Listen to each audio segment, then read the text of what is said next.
Hey trailblazers and tarmac tacklers, welcome to the Maximum Mileage Running Podcast. This is your one-stop shop for everything ultra, road and trail running for busy people. I am your host, Nick Hancock, a certified USCA ultra running coach and UK athletics coach in running fitness. I am here to answer your questions and provide a little bit of humour and inspiration for those tackling marathons and beyond. So whether you're squeezing miles into a busy schedule or just dipping your toes into long distance running, I have got your back. Prepare for some laughs, learning and a few colourful words. So lace up, gear up and get ready for maximum mileage. Let's get into it.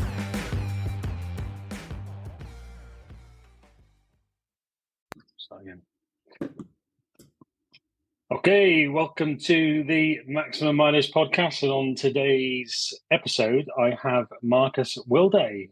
Marcus, I've had the pleasure of working with for the last couple of years now, if not maybe even 3 years, with the Torq Fitness setup. I'm a massive fan of their products, and I've been using them even before I became an ambassador for them. And I've had the pleasure of working with Marcus, and his advice, along with the Torq products, have been a huge part of my running performance and have fueled me to many ultra marathons and marathons alike. And I am delighted to have him on the show today. Marcus, how are you doing? Yeah, awesome. Cheers, Nick. Thanks for having us here, and I really look forward to breaking down some of the fundamentals of nutrition and giving some of the listeners some good take-home nuggets that they can apply to their training and racing. So let's get cracking. Yeah, definitely. We'll as we were talking about before we started recording, this is such a big subject that we could go on for probably many episodes, and I think we will probably do more in the future. So for today's episode, though, we are going to talk about, as much as possible, the how we can fuel our races. I've come armed with some of the most popular questions that I get asked by my athletes and people I see on various Facebook groups and Instagram and that kind of thing. So, but before we dive into some of those subjects, Marcus, just tell us a little bit about you.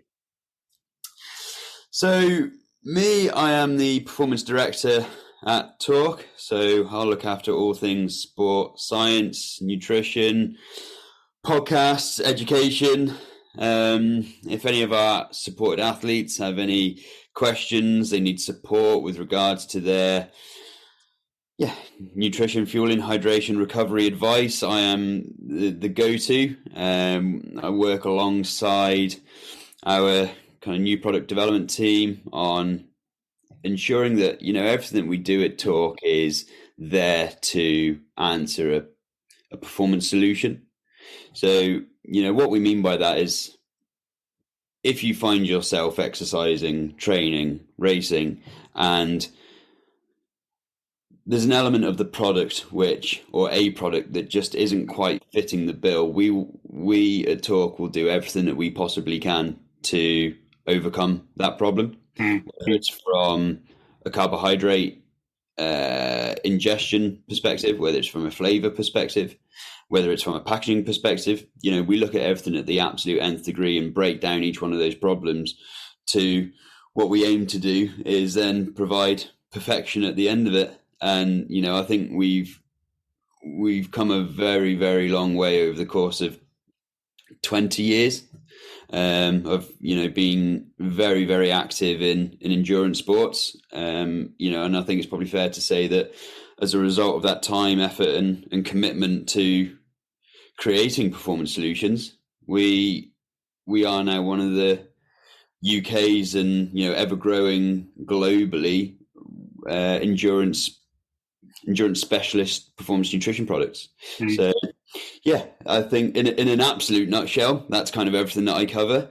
And I think the education is important. So, usually that was one of the first things that ever sort of caught my eye was the level of detail you go into on your website. You've got the whole education part of the website, and And whether you want to like properly geek out on this sort of stuff, I highly recommend anybody going on the website and having a look. But also, if you just want some really quick, practical advice as well, something I share all the time is the two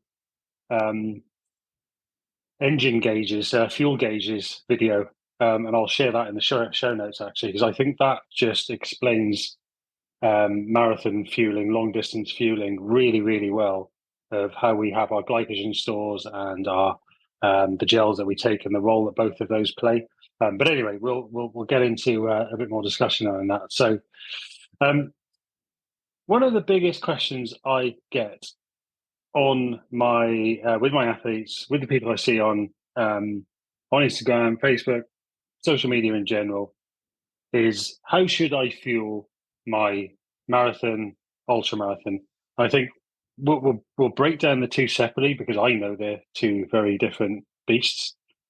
But for example, something like a marathon, I hear it all the time. Oh, a couple of jelly babies. I took a couple of jelly babies. I was fine. Or somebody will say to me, I had a pocket full of jelly babies. I had like 10 of them for a whole 4-hour marathon, for example. And I go, oh, okay, cool. And how were the last 6 miles for you? And I go, oh, shocking. I was dying.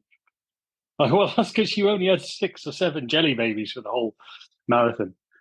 So can you talk to why that isn't quite enough? And yeah, let's go down that rabbit hole.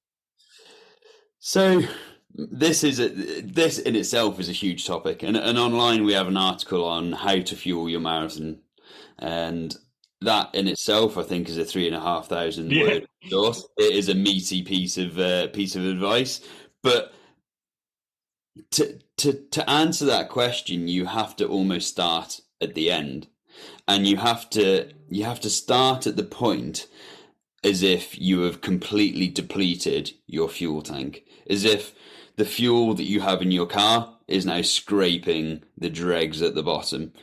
And we have to have an understanding of how quickly that can happen, how quickly we can burn that fuel tank, even from complete saturation.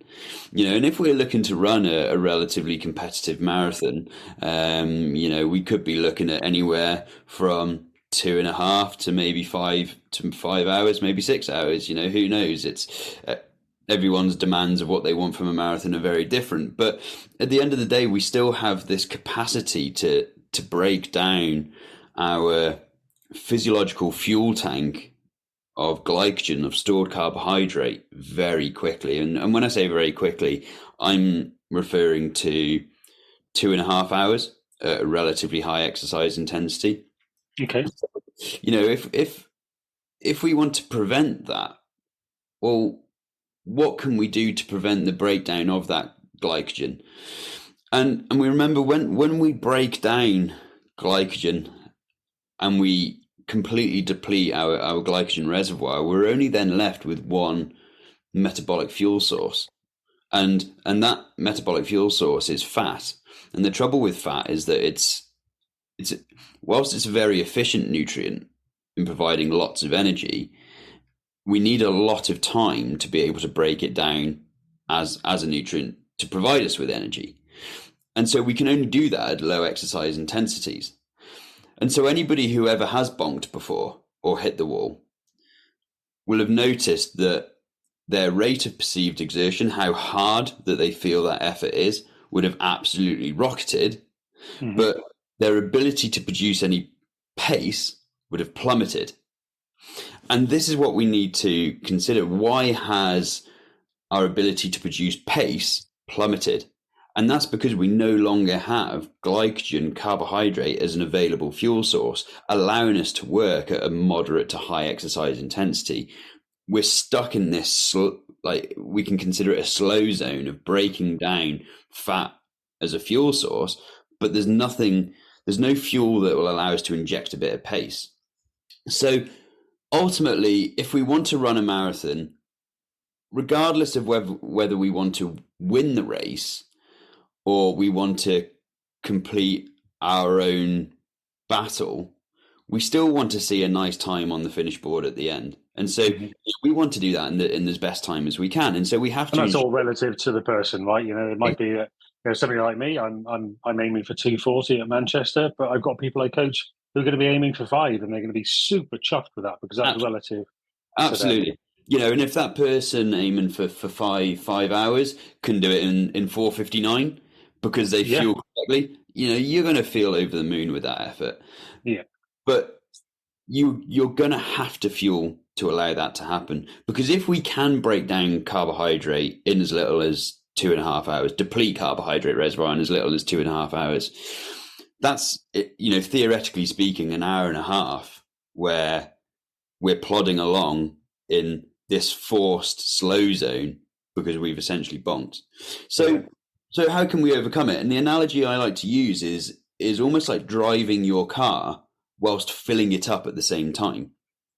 And Nice. you're driving along with the fuel pump in the nozzle, and and away you go, and you're drip feeding carbohydrate into the fuel tank whilst you're driving.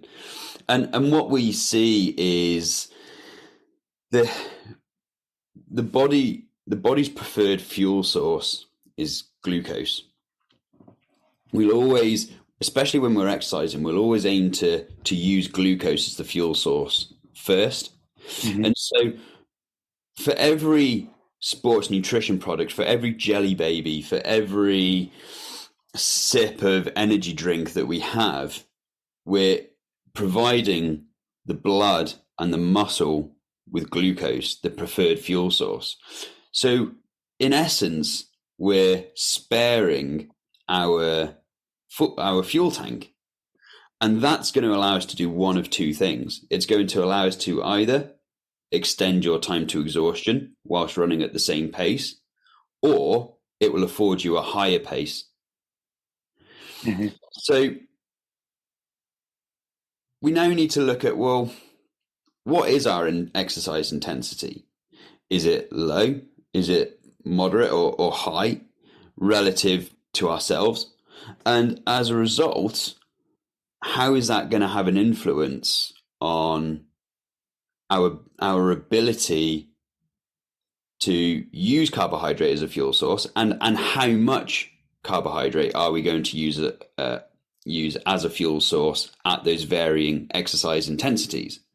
And what we see is, as exercise intensity increases, we see a greater shift towards carbohydrate breakdown. So in theory, if we're trying to offset our depletion of the fuel tank, our aim has to be to increase the amount of carbohydrate that we ingest per hour with increasing exercise intensity. So if we're looking to be competitive, and we know our exercise intensity is going to be moderate to high, we're going to be running close to our run pace threshold. That would take me to a place where I'd start to consider I'm going to need to aim towards the upper limits of what we consider to be carbohydrate ingestion rates. And we know that at the minute to be somewhere between 90 and, to some elite runners, 120 grams carbohydrate. Yeah, I've seen the 120 figure getting thrown around more and more these days. Yeah.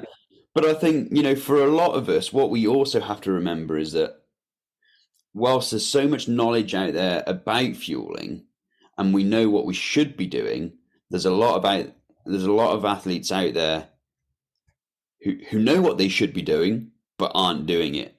Mm-hmm. And that has to be step one. Step one is actually implementing the fueling into your training and racing strategy and being consistent with it. So I was going to say, because those figures of 90 to 120 grams of carbohydrate, for those listening, that is a lot of carbohydrate whilst you are moving at a high intensity. Like, that is a lot of work that the blood in your stomach is having to do. And if we take it back even further, I think it'd be good to just touch on, how does a person get used to being able to ingest that much carbohydrate? Because we don't just turn up on race day and go, right, cool, I'm going to chuck in 120 grams of carbohydrate per hour. into my marathon. Absolutely. And there's a number, there's a number of factors that can affect that as well. So even with, let's use the extreme example of 120 grams worth of carbohydrate. Somebody could have trained at 120 grams of carbohydrate per hour for 3 to 4 weeks prior. They could have injected that into their really high intensity training sessions. And they become comfortable with that. They can tolerate those really high carbohydrate ingestion rates. But they enter then the race or the start line dehydrated. For whatever reason, they've overlooked their hydration. To absorb one carbohydrate molecule, we need 2 sodium molecules and we need 260 water molecules. So if you're dehydrated and your aim is to try and consume and absorb 120 grams worth of carbohydrate per hour, but you're dehydrated and that water isn't available, allowing that to happen, no matter how well trained you are at tolerating 120 grams worth of carbohydrate an hour, there simply isn't the formula needed within the gastrointestinal tract to actually allow that process to happen. And so you are almost certainly going to develop gastrointestinal distress. And this is where those porta potties on the London Marathon come in handy, right? Absolutely. Yeah. And so that's what happens, right? It's sort of, I'm well known for talking about pooping on my hot seats. So let's talk about pooping. Oh, sorry, my Zoom just did something funny. It's made me put my hand up. That's weird. Let's talk about that, because that is the reality, is that if you don't have that formula in you, your stomach is therefore not able to absorb those carbohydrates, and therefore it has to do something with them.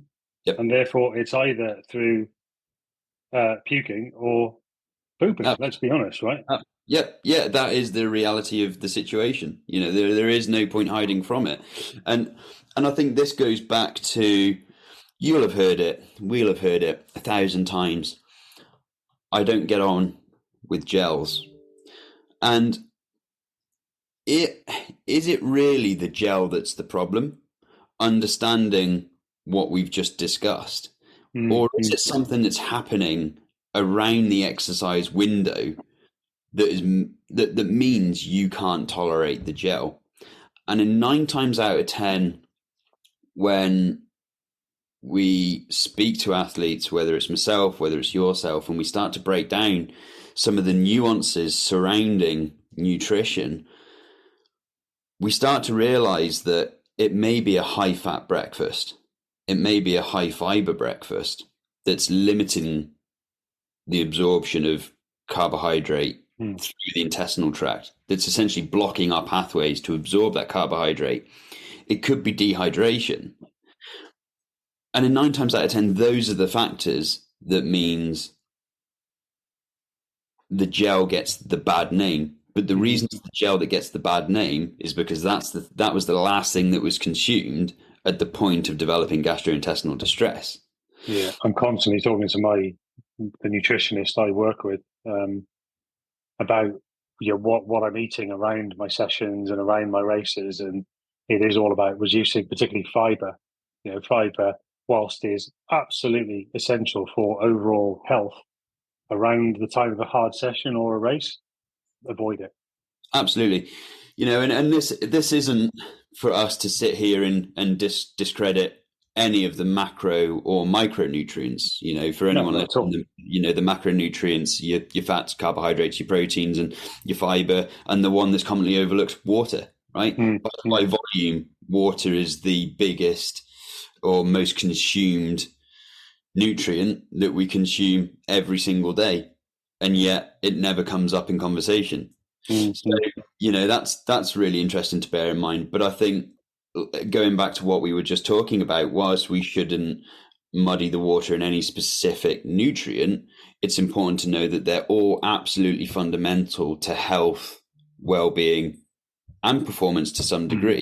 There is just a time and a place as to where we choose to consume those nutrients in and around an exercising lifestyle. Yeah, yeah. So good. Just so we can kind of help the listeners put it into practical terms. So 1 molecule of glucose Yeah, to 2 molecules of sodium to 260 molecules of water. to water. Yeah. What does that look like if it was in front of me right here? Is that, a 260 mils of water, with a pinch of salt, and what does it actually look like? Very, very good question. I mean, we are breaking this down into individual kind of molecular structure. Yeah. So, we are talking about glucose in its molecular form. We are talking about H2O as water as its molecular form. We're talking about sodium as its molecular form. So, that really is kind of what we're referring to. But I think what I'm sort of getting is how can I sort of go away and go, right, okay, so if not having enough water in me and sodium is contributing to gastrointestinal distress, and I'm slagging off the gels for it. How do I sort of put that into a practical fix? I think it's almost a case of it'd almost be a case of considering it as the viscosity. Okay, so if we put a really, really rich, if we dumped a bag of sugar into a pint glass and we only put 100 mils of water in it and we try to mix it up, it's going to end up being a very thick, gloopy, syrupy consistency, which is, if you were to pour that glass, it would pour out very, very slowly and probably in clumps. Yeah. Okay. Whereas if we poured the same amount of sugar and we diluted it with 5 liters, it's then a much more free flowing formula. Okay. It's much more water-like. And so this is, I think that in essence is offering a visual representation of how water availability helps to allow carbohydrate to pass from the intestine to the blood. But what I think we also need to remember is that whilst those are the pieces that you need for that process to work, it's actually regulated by a transporter. And we're not going to go too deep with this, but I think it's important to understand it. So the transporter that sits in the intestine and passes the carbohydrate from the intestine to the bloodstream is called SGLT1, sodium glucose transporter 1. So within that transport protein, which is a protein, so it's trainable. It's all of the fundamentals that we need to draw that carbohydrate across. And it's essentially, we could visualize it as a spinning wheel with little cogs, a bit like a bicycle chainring. Yeah. And each of these molecules attaches itself within the gaps of the chainring. So we have 1 glucose molecule enter the chainring. We have 2 sodium molecules enter the chainring. And then sitting around the rest of the cogs would be filled with water. And only until each one of those 260 water molecules is complete and saturated, can that protein do its job. Only at that point can it spin and pull that carbohydrate across. So hopefully that's a good visual representation and analogy of how... Nobody can actually see me, but I'm sat here nodding my head in total fascination. I love the way Marcus explains these kind of things, because it does help to kind of, I think, put some of the pieces together, because I'm no scientist. And so it is really helpful to put all those together. So I think then when we sort of get into, the point around how do we fuel our races. So one of the biggest questions I get, or sort of discussions I have with my athletes that are doing, for example, the London Marathon, you've got an aid station or drink station every roughly 3 miles. And for somebody who is, here's a great example. I've got a guy who loves wearing a hydration vest, but he also loves the thought of going for a time. I think, well, if you're wearing a hydration vest, that's going to hinder your ability to chase that time, because if you've got a kilo or a couple of kilos around your shoulders, you're not going to be able to run as fast or as smoothly. So how do you get that hydration that you're going to need to be able to fuel that race?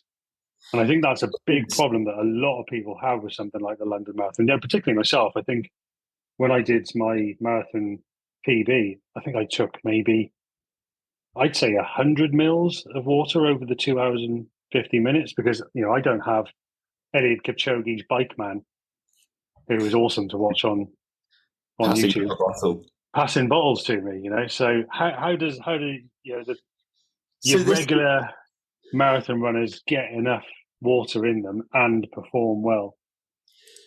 So let's look at marathon runners, and I think we need to create some separation between marathon runners and ultra marathon runners. I think there's a bit of a difference, but let's look at marathon, and we know that dehydration limits performance at some point.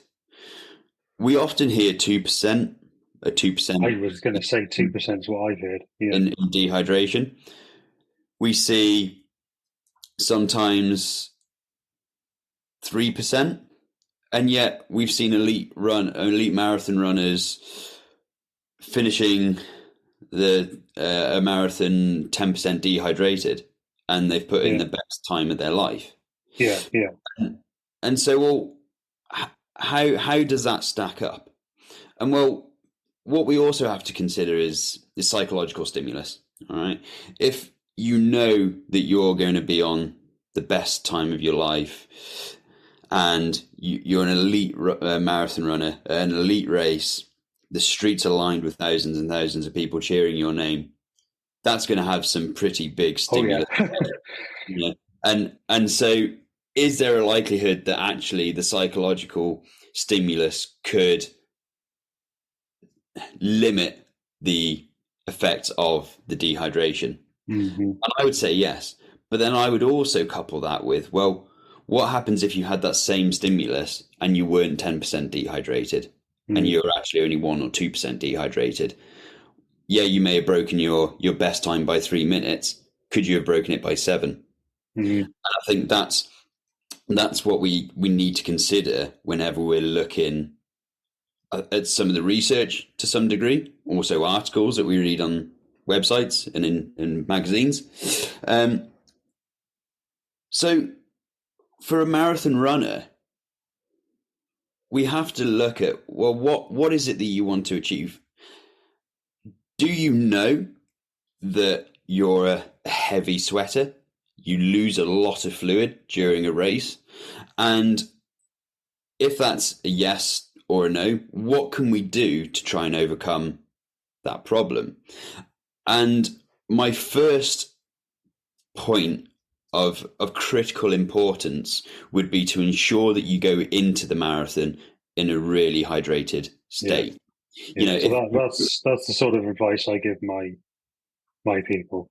First of all, you've got to be thinking about going in really well hydrated, to the point where in the week of a marathon, we talk about carb loading. I talk about hydration loading as well. So add some more water into your diet as well as those extra carbs. Yeah, absolutely. And just like water is critical for absorbing carbohydrate, it's also critical for storing carbohydrate. So it's slightly off topic, but for every 1 gram of carbohydrate to be stored as glycogen, you need 3 grams of water. Yeah. So, this is why you can stand on the scales come race day and you look down and you're 2 kilos heavier, and it's like, oh man, that's really going to have a big impact on my pace. I'm having to lug around this extra 2 kilos, but the Formula One car on the start line is full of fuel. It's and it's going to be heavier than it is at the end, but it's not going to go anywhere if there's no fuel in the tank. And that's what we have to kind of consider. So ensure that we're going into the race hydrated.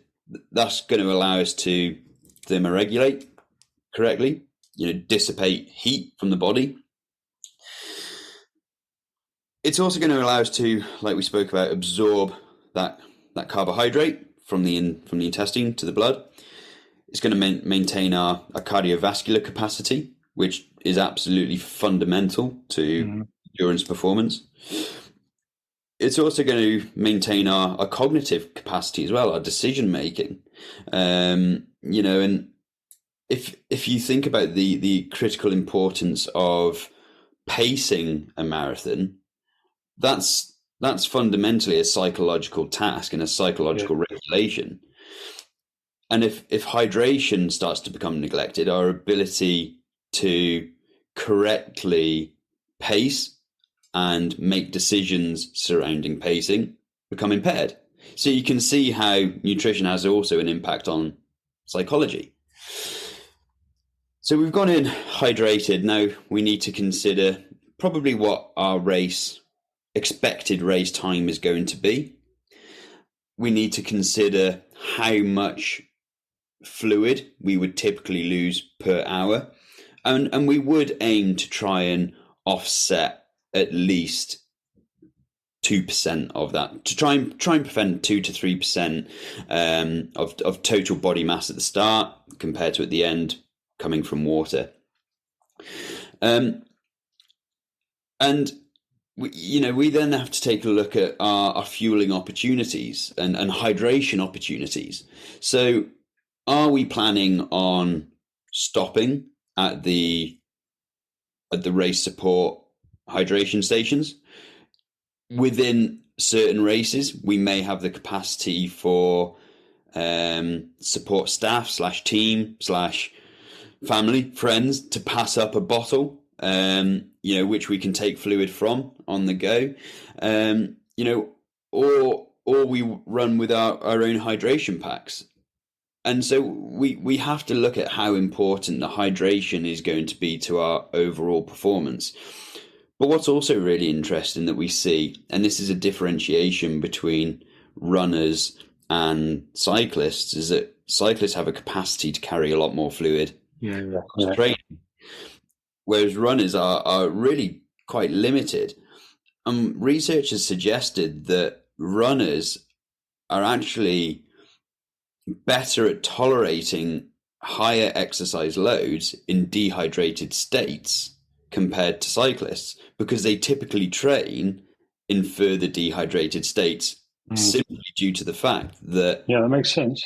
They can't carry as much water or fluid, and I think that's really interesting in itself, especially for somebody coming from one sport maybe to another.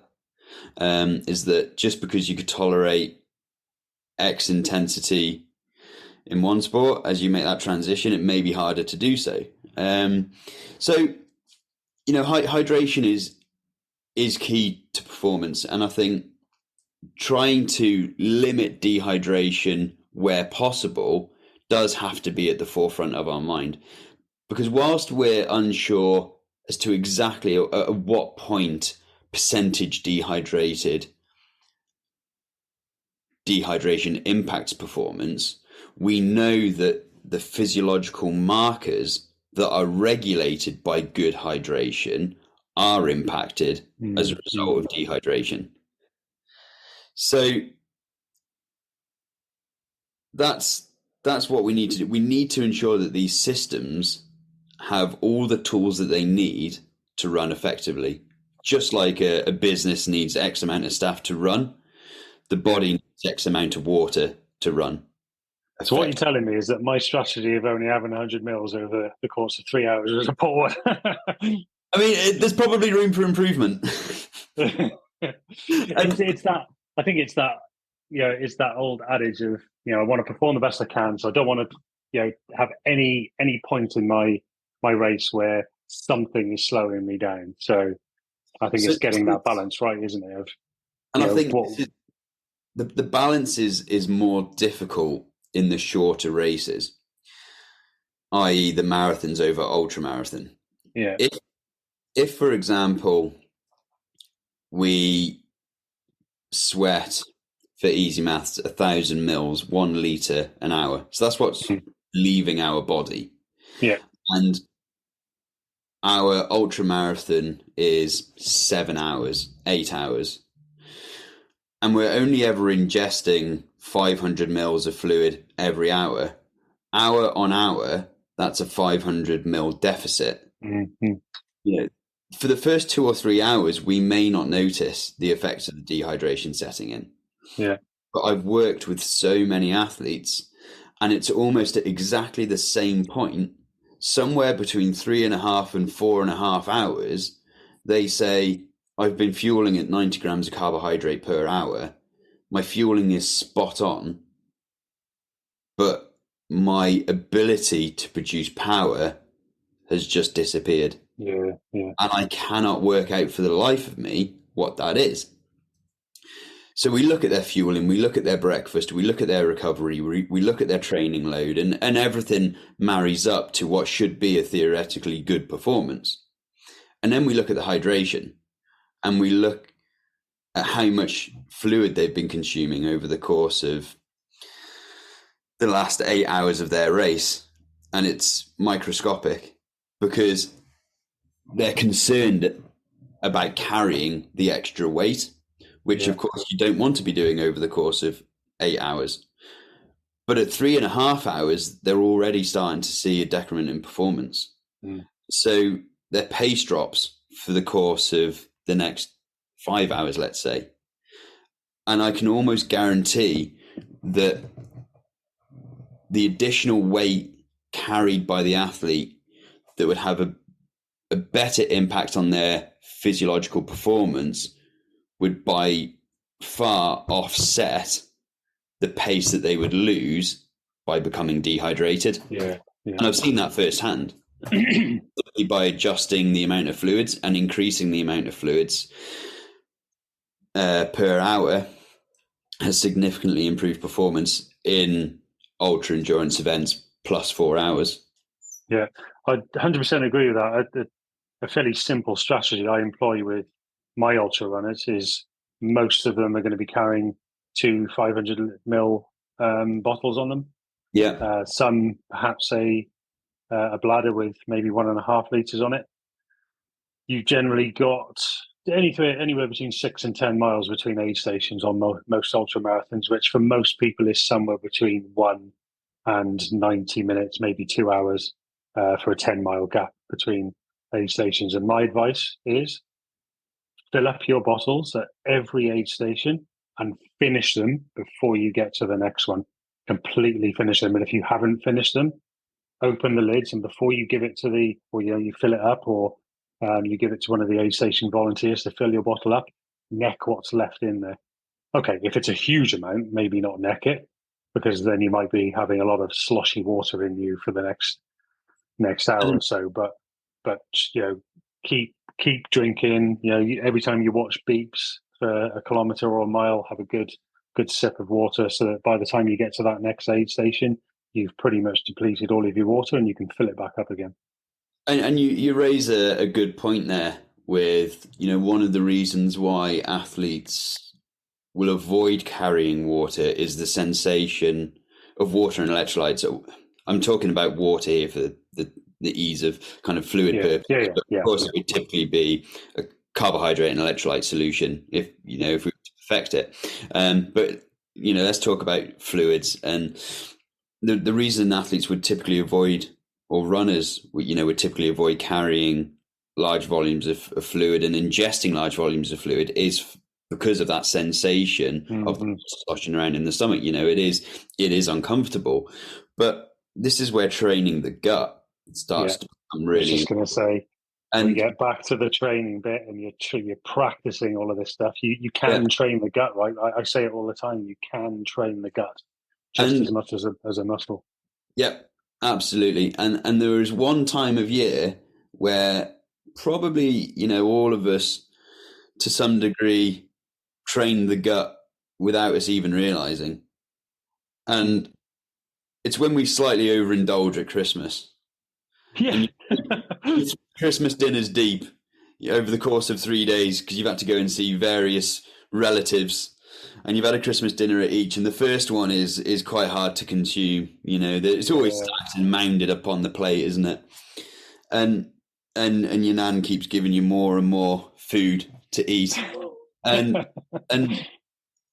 then you go to your next relatives the next day, and actually the second Christmas dinner isn't that hard to consume, and you start to get 3 or 4 of these in, and actually tucking away a Christmas dinner is no longer a challenge.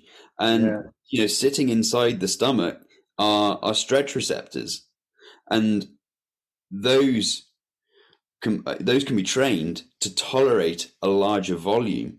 So if we know we're heading out to Marathon des Sables, for example, where we know fluid ingestion rate and the ability to drink large volumes of fluid whilst exercising is going to be, not just critically important to exercise performance, but critically important to survival, we have to be able to tolerate these larger fluid ingestion rates. And we can do that simply by consuming more volume.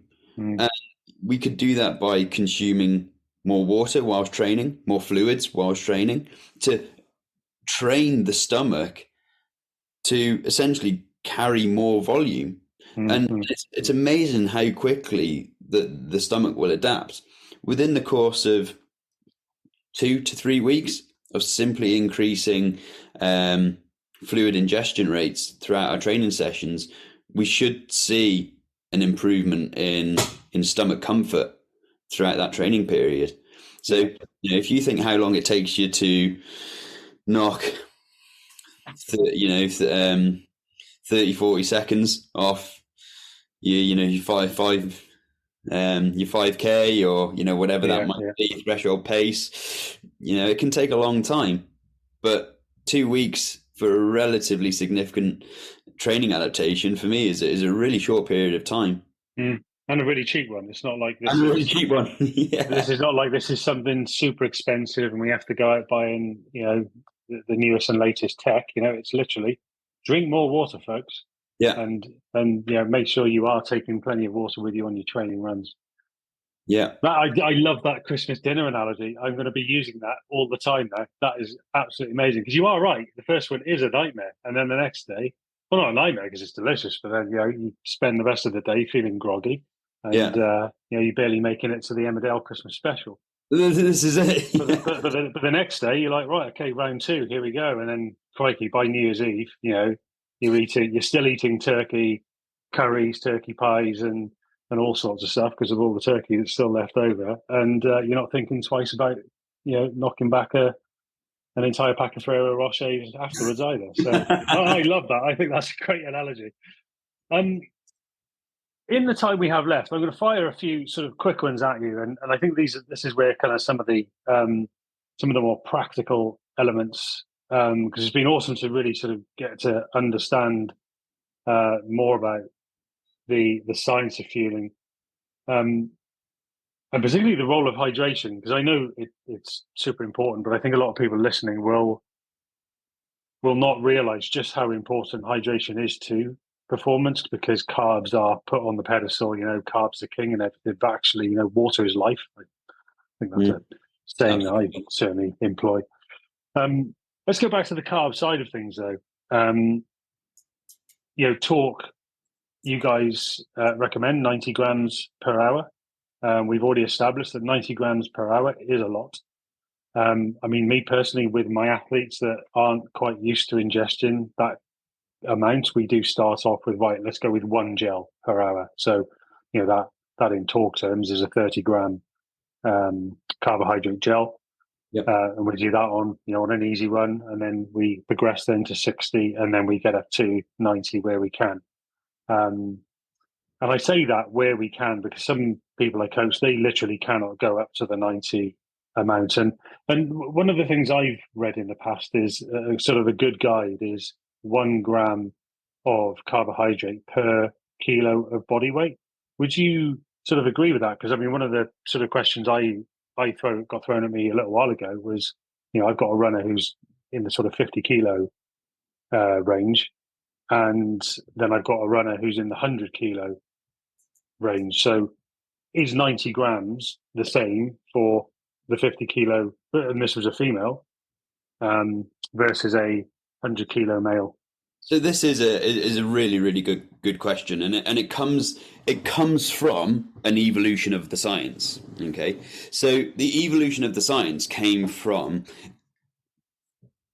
to start with, looking at ingesting carbohydrate at all as a fuel source, and that carbohydrate was glucose only. So it would be the equivalent of Lucozade, Jelly Babies, you name it, glucose only carbohydrate sources. And what we started to see was there were these recommendations, just like you said, of 1 gram of glucose per kilogram of body weight. And for those under around 66 kilos, they could tolerate 1 gram of glucose per hour really efficiently and effectively.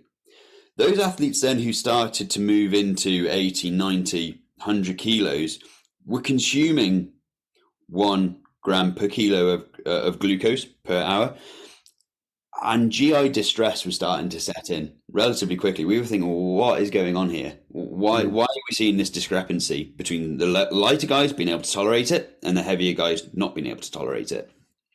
And it came back to exactly the SGLT1 transporter that we spoke about before, sodium glucose transporter 1. And research then understood and realized that there was a limit as to how much carbohydrate this glucose only transporter could pull across from the intestine to the blood per hour, and that was 60 grams.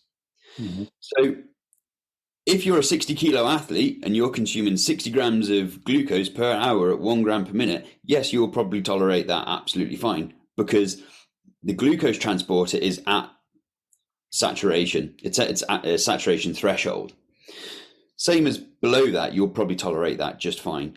But if you're a 100 kilo athlete consuming consuming 1 gram a minute, 100 grams of glucose, you're essentially 40 grams above the glucose saturation threshold per hour.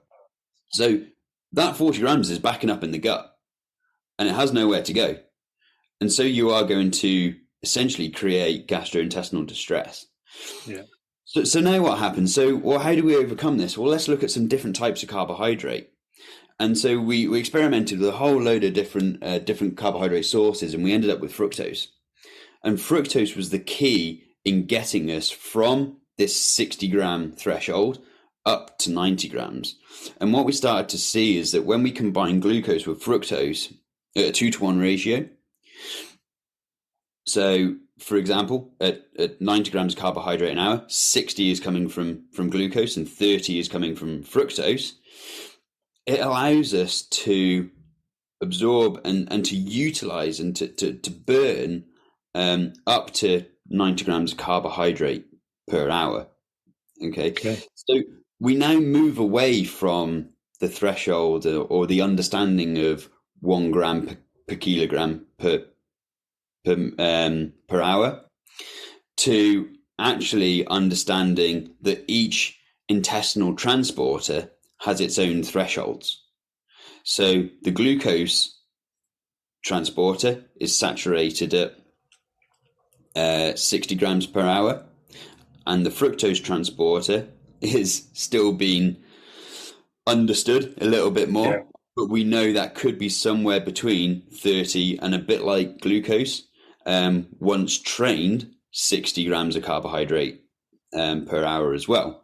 And this is why we're starting to see the potential hourly threshold moving from 90, maybe up to 120 grams of carbohydrate per hour.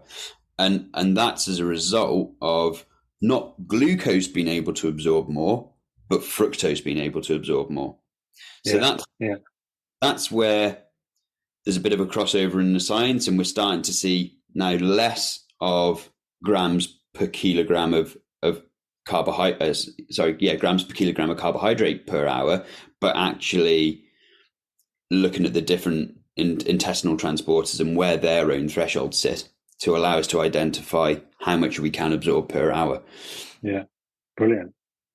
That's super interesting stuff, and that sort of clears up the question around, if we can only ingest 60 grams of glucose per hour, how are we getting ourselves to 120? Because we're adding fructose, not because we're trying to train our gut to take more glucose, right? Absolutely. Yeah. Brilliant. Yeah. Excellent. And in terms of the amount of glycogen that we can carry in our bodies is good for, and again, there's a figure that you've mentioned today that's slightly different to a figure that I've heard in the past, which is 90 minutes. You mentioned 2.5 hours worth of glucose. So is that sort of a window consideration depending on the level of intensity, or are we Absolutely. Exercise intensity will determine how much carbohydrate we break down per minute. And so there's always going to be a bit of a range, because one, it will depend on how much carbohydrate we had to start with. Are we at the point of running? Let's say, for example, if we timed somebody to run a full glycogen depletion, how long is it going to take to burn this tank of fuel? Just like driving your car hard. Mm-hmm. Of course, if you start at 90% or 100%, there's potentially 10% more or less time. And of course, the harder you drive your car, the more fuel you burn per minute. So once again, that has an impact on how quickly we're going to break down this reservoir of glycogen. So 90 minutes at super high exercise intensity, really hard intervals, with limited recovery. Hey, yeah, if especially if you're very good and you do a lot of training around threshold, and the body is well trained in breaking down carbohydrate as a fuel source, then yeah, absolutely, I think 90 minutes could certainly be achievable. Back off the intensity a little bit. You obviously, as we back off the intensity, we back off grams of carbohydrate being burnt per hour. Yeah. And as a result, we, in theory, extend time to exhaustion. So off the back of that, the sort of second part of the question is, how early should I start taking things like my gels or drinking my carbohydrate solution? I mean, let's sort of come back to the marathon scenario. The amount of people I hear go, all right, I took my first gel at 20 miles. I'm like, great. Did that sort you out for the last 6 miles? Nah. No, it didn't. Because actually, whilst, glucose fructose, that 2-to-1 ratio that you guys use, whilst it does get into your system quickly, we're not talking like 20 seconds. We're talking more like, 15 to 20 minutes for it to get through the gut, the intestine into the bloodstream, starting to work. So we are talking minutes. I would say, to be honest, that's probably towards the upper end. But let's use the example of a dehydrated runner. That would have an impact on absorption time for sure. So if that runner, like you mentioned there, consumes that gel at that point in the race at 20 miles, they've neglected hydration as well. Yeah, absolutely. That is going to have an impact on the rate at which we consider to be gastric emptying. But we're generally talking minutes, and I think we want to start fueling before we feel the effects of the fuel. Okay, so if anybody has ever noticed the effect of fueling and they've gone, man, that gel was a pick me up. I'm really glad I took that gel. I felt fantastic after it. You've left it too late. Because what we've seen now is we've actually started to see blood glucose drop off. And when we see blood glucose drop off, we see performance start to drop off. Yeah. But once we've taken that gel, we've suddenly seen a rise back to baseline and where our blood glucose should be. And with that comes improved performance. So our goal is to try and keep blood glucose stable. We don't really want to be seeing these kind of big peaks and troughs. If we can fuel consistently and we never start to see this significant reduction and drop off in blood glucose, then we can suggest, as long as hydration is adhered to as well, that in theory there should be no reason as to why performance should drop off, bar at that point muscular fatigue. So we should, if we're fueling at 60 grams of carbohydrate per hour, that's where we want to start for our marathon training. Let's fuel every half an hour from the word go. Cool. Let's not leave it to the last hour of your training run. Let's get the fuel in. Let's make it available. Let's get the most for this. Let's get the most out of the training session. So that's what I say to my athletes is, people I coach is, if we're going for that, let's say it is that 60 grams, and we're talking about that every 60 grams an hour, the question I usually get is, when should I start? Well, from half an hour. And then when we get to race day, and if we're going for 90 grams per hour, then when do I start? On 20 minutes, because we're going to take one every 20 minutes. And it is really interesting because 99 times out of 100, the reaction I get is, holy shit, that's a lot of gels. Yeah. And yes, it is. It is a lot. If you're running a 4-hour marathon and that 4-hour marathon is, let's say 90% of your threshold, then that is a lot of gels. You are going to want to think about portability. Where are you going to put those gels? That is a consideration that you need to have. But that is the reality. And that's where I come back to, all the way back to the beginning of this episode. Those 2 jelly babies that you think you need for your marathon, that isn't enough, people. We've gone for, how much is in 2 jelly babies? What, maybe 8 grams? Yeah, absolutely. I can't say I've ever actually broken it down, but I might do after this. I think I did look one day. I jumped on my MyFitnessPal one day, and I think it literally is something like 3 or 4 grams of. It sounds about right. Of sugar is in a jelly baby, and when somebody says, I'd like 2 or 3 for that, but they totally bonked. And when you consider we're talking about the potential for 270, 360 grams of carbohydrates for your entire marathon, that is an astonishing number compared to 2 jelly babies.